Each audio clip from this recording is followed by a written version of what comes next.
Hi Carla, so let's just get on with create a new form. So let's just try new form and then let's just put it untitled form. Let's say GP data list. Let's say fill out the form just like that. And then the first question, it is a short answer. And then let's say first name.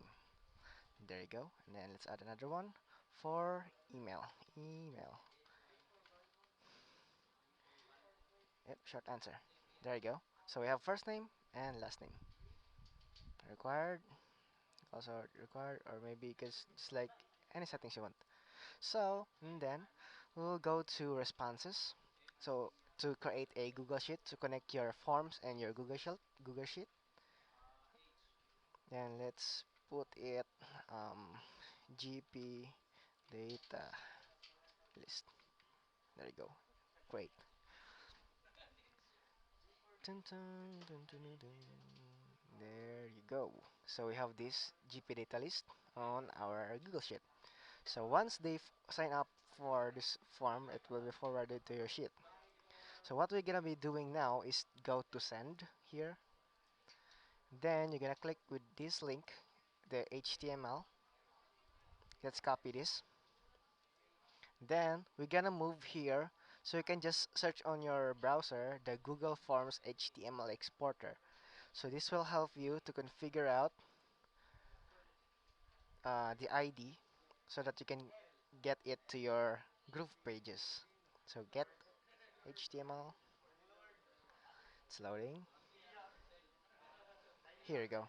So you get first prompt on the form and then you're gonna go to the source code and then you will see this thing here and this will be useful for our GrooveFunnels.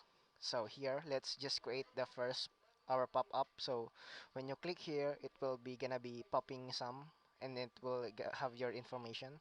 So let's just create one and it says sign up. It is standard and let's just select this one and then you're gonna X this one.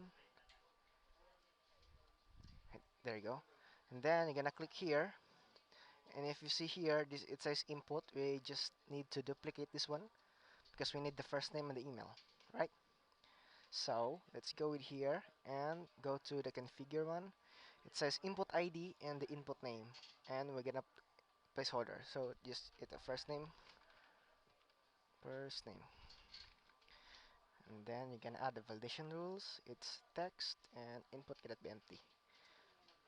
And then what you're gonna be do with input ID and the input name, you're gonna go here back to your uh, HTML code and gonna select this first name and here is the name, this one, and you're gonna copy this one.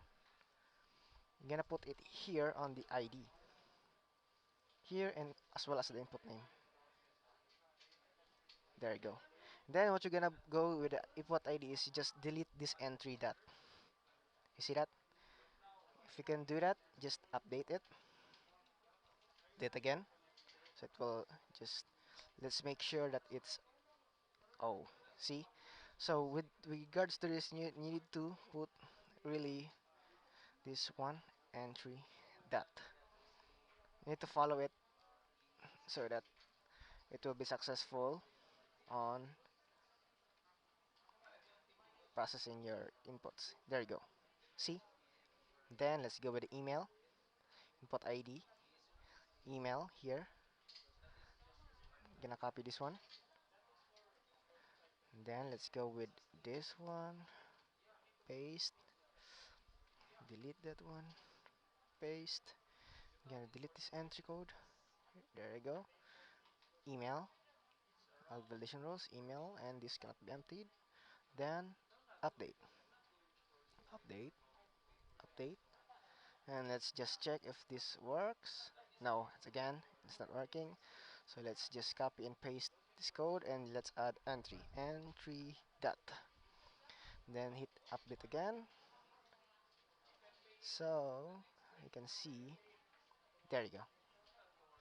Then what you're gonna probably be doing next is go to the button, whether you can make this get the seat or whatever button text you like. Just update it. We should not configure on this part. What we need to configure is this outer part it, that says form container. This container will have the action for you to have the first name in the email go to your Google Forms into your Google Sheet. And then what you're gonna be doing with the form action is to select the post. Then the form post URL is this one here, response. There you go. Gonna copy that one. Gonna go back here, command paste here, as you can see, and you can also enable the validation. So if this prompts you get the seat, it will go to the Google Sheet and confirm that you successfully added the information. You can just check it or not. So let's just try to check it. Then update, update, and let's try again if it's there. You go. See, now what you will gonna be doing is to save this one, save and exit. So let's go again with the pop-ups. Let's see if we successfully put all the informations here. Check. This one also check. And with the outer part which says the form container, it's also check. Alright, save and exit. Now let's go with the button.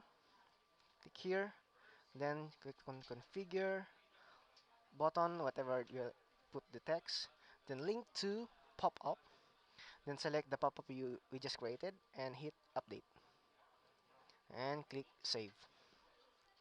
Once you get that, it will be linked up to the pop-up. Yes. Then we need to publish it.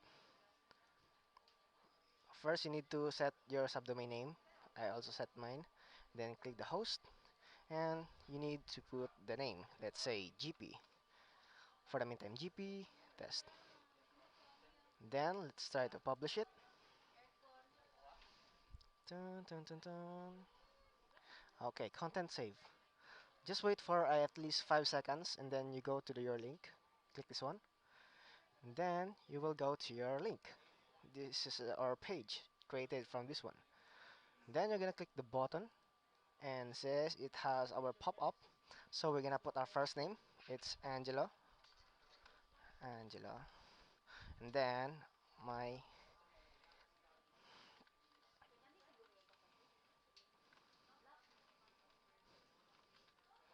there you go. And then when I click this get the seat, it will forward me to here, GP data list. See? Then when you go to here to in your checklist, it actually put our information. Get it? This happens when you go to your pop-ups and you go to sign-ups. The validation here is this one. So if we try to uncheck this one, let's just X this one. Let's see what will happen.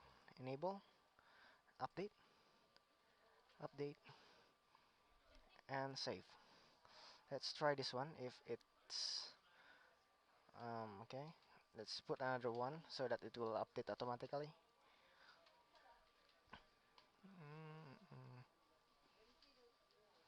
So let's just check again. Button, dense. Just click here. So this dense that car test and get the seat. And it's nothing happens. It's just like that. But you see, it's updated to your Google Sheet. So that's how you integrate your page to your Google Sheet. I hope that may help you.